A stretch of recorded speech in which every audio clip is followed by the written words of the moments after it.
Hello, my name is Jeff Squires. I work for Cisco Systems and I'm one of the developers of the Open MPI project.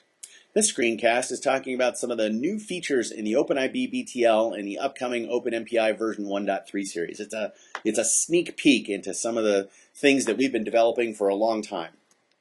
I do want to give a pretty big disclaimer here at the beginning of this presentation. This is a sneak peek. It is not an official delineation of all the features that are going to be coming in the 1.3 series. The 1.3 has not shipped yet, so nothing I say in here should be considered final. So I put it in big, red, bold-faced, underlined letters.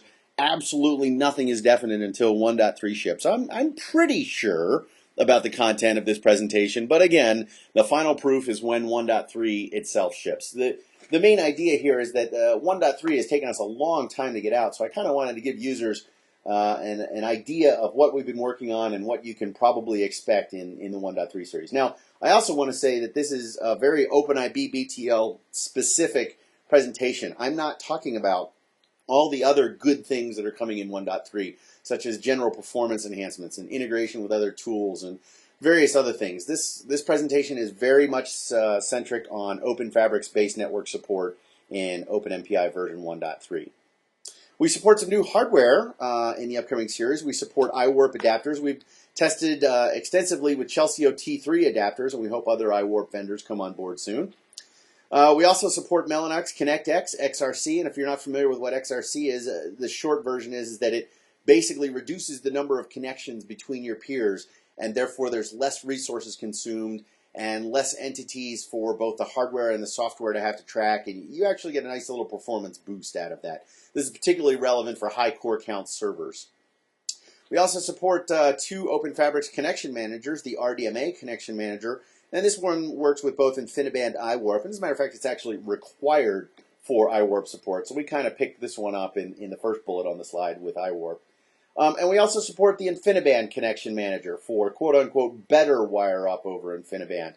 And this is working pretty well in our labs, but we really appreciate some real-world feedback from people testing this and seeing how well the InfiniBand connection manager works with Open MPI for real applications. In the 1.2 series, we had a whole series of parameters that tuned the long message behavior in the OpenIbe BTL, and a previous screencast talked about these, and there's information about the FAQ on these. I list the 4 parameters that are available, and I omitted the BTL OpenIbe prefix on them, so you just see eager, limit, min, RDMA size, and so on. In the version 1.3 series, we renamed these and also moved them around a little bit. So phase 2 for long messages has moved to the physical end of the message, and the exact reason why we did that is neither interesting nor important, so I'm not really going to go into it very in detail here. Suffice to say, there were some obscure technical reasons why we did it, and it just resulted in us changing the names of the parameters. And also, for example, the length of phase 2 is now specified as a length as opposed to an offset into the message. We also added 2 new parameters that give you fine-grained control over which RDMA devices you want to use and the ports. If you want to, you can do if include and if exclude. So if you look at the examples that we've got here, in the first example, we're saying if include, meaning specifically use only these, the first port on the MTHCA0 device, and then all available ports on the MTHCA1 device. Now in the second example, we're saying just exclude, so it doesn't matter whether they're active ports or not, but exclude everything on the entire MTHCA0 device. We also have a new receive queue system that we call Bucket SRQ or BSRQ or BShrek. This is based on an idea from Craig Portals. It was originally developed by one of the Open MPI developers when he was working at Los Alamos, and then he moved on to Oak Ridge and continued doing some work on it there. But the general idea about this is that we want to get better memory utilization for registered memory with OpenFabrics networks. So the overriding theme here is that we want to post receive buffers that are going to be closer to the actual size that are going to be received by the MPI application. So by default, we post a couple of different sizes, and you see I'm pictorially showing 3 of them here. So lots of small message buffering, and then medium size buffering, and then large size buffering. And by the way, I should say this is all for quote unquote small messages. Large messages are handled differently. But the idea here is that if you want to, post an 8-byte receive, it really shouldn't consume, 32K, because I had to post 32K receive buffers and things like that. So we want to post a variety of different sizes and have messages match and use the smallest receive posted available in order to get better memory utilization. We also integrated this in with XRC so that you can get fewer queue pairs, better memory utilization, and better performance, and all kinds of goodness like that.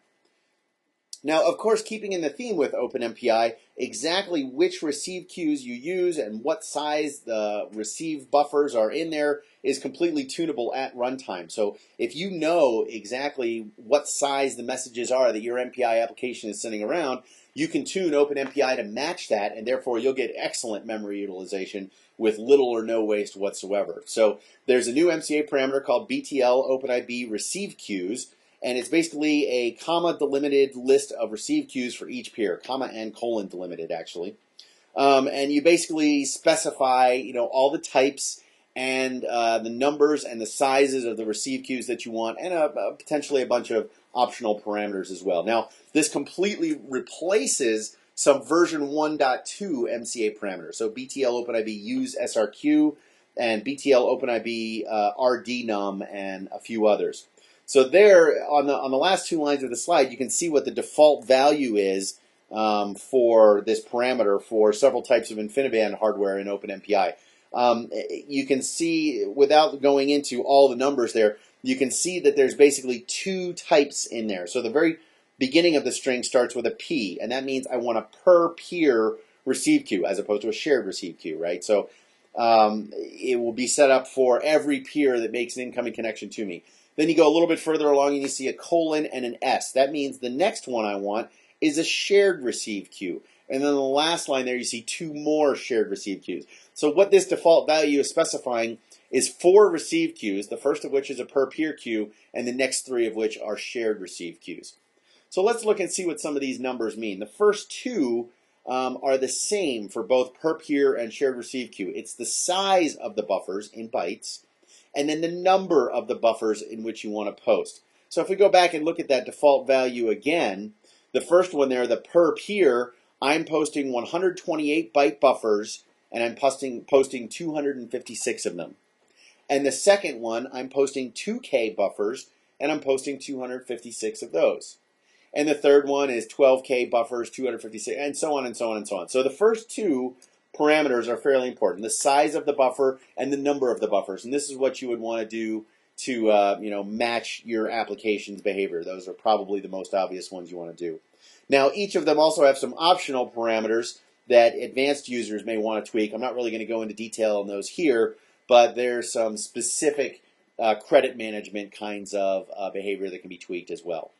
Now, I feel like I should explain a little bit more here about flow control, because it's not exactly those numbers that you see in the receive queues. We actually will silently add a few more on for credit management here. So let me explain. So InfiniBand and iWarp are quote-unquote lossless networks, and I say quote-unquote because loss almost never happens, but sometimes it does, and the hardware retransmits it for us. So effectively at the upper level protocol in the OpenIbe BTL, we never see loss. But you must have hardware credits to send. And that's how they do this, so that the switches can know that, oh, yes, I have buffering available to accept this incoming message. Now, there are certainly pathological cases where, let's say, every sender on the network is sending to one guy, and you're in a multiple switch situation, and therefore it's impossible to get a credit all the way through the network to know. So packets can be dropped due to congestion. I didn't really explain that very well, but generally packets can be dropped due to congestion, or the receiver might not be ready. They may not have posted enough buffers such that even though the switch could buffer it and deliver it and so on, the receiver may not have enough buffers, and that would cause a NAC to be sent back. So OpenMPI has software flow control. For per-peer receive queues, we do our own explicit flow control such that we should never get in the situation where there's not enough buffers on the receiver side to accept it. Switch side buffering is a different issue, and that's not our problem, but OpenMPI itself should never get a per-peer receive queue receiver not ready kind of error. Now, for shared receive queues, there's very little that we can do, because how can you know when you have n senders and one receiver, unless the senders are coordinating, how can you know if there's enough buffers on the receiver side? You don't want the senders to coordinate, because then that will just destroy your performance. So we actually do rely on InfiniBand to do retransmits for us when there's not enough buffering on a shared receive queue. Haven't decided what we're going to do for iWarp yet, but today's iWarp cards don't support shared receive queue, so we'll tackle that probably in an upcoming version of Open MPI. So the point of what I'm saying here is that the sum of the reserve buffers are added to the smallest per peer receive queue for flow control messages. So if you are actually trying to be parsimonious and count up all the memory that is used by Open MPI, note that we are going to add a little bit more onto that smallest per peer receive queue for our own flow control messages. All right, another thing that we added in Open MPI version 1.3 is small message coalescing. And this is controlled by an MCA parameter, BTL OpenIbe use message coalescing, and it's a Boolean. Now, it defaults to 1. And what this means is that if you send a whole pile of short messages that are the same signature to the same receiver, Open MPI will coalesce these into a smaller number of network fragments, right? So if you send a bunch of 1-byte messages and we start getting stalled because we've run out of network resources, Open MPI will look at that and say, I can actually merge these together into one message, such that when I actually do get network resources, I can just do one send instead of n send. And this is a neat little trick, and I'm certainly not going to claim that we invented it, because we didn't. We actually resisted putting this feature in for a long, long time, because it's only beneficial to a very small number of real-world applications, and most notably some benchmarks. So if you have an application that does this, you will certainly see some benefit. More than likely you won't, because most real-world applications don't, but there are some important benchmarks out there that all MPI implementations are judged against, and so finally, due to pressure from from the sales guys and from some customers, we implemented this optimization. We also implemented some NUMA-aware device selection, and this is probably first-gen kind of stuff, and we plan on expanding on this over time. So in NUMA architectures, for example, AMD servers, you have verbs-capable hardware, RDMA hardware, that are near and far from various cores inside the machine. So, you have non-uniform access to your network resources. So if you are using processor affinity, for example, you definitely want to make sure that the processes that are pinned to these cores are only using the network RDMA devices that are close to your core. Now, this is going to become more relevant as core counts are going up and as people start adding more RDMA devices to their servers. So you want to talk to just the near guy and avoid going over extra buses and things like that. Today, the NUMA architecture is specified by a text config file. So you have to specify and say, here's the layout of my server, and here's the where things are, and then OpenMPI will use that to figure out the near and the far RDMA devices. And you can actually even fake a NUMA configuration if you want to limit which RDMA devices are used by which MPI processes. There's some interesting scenarios you can do there.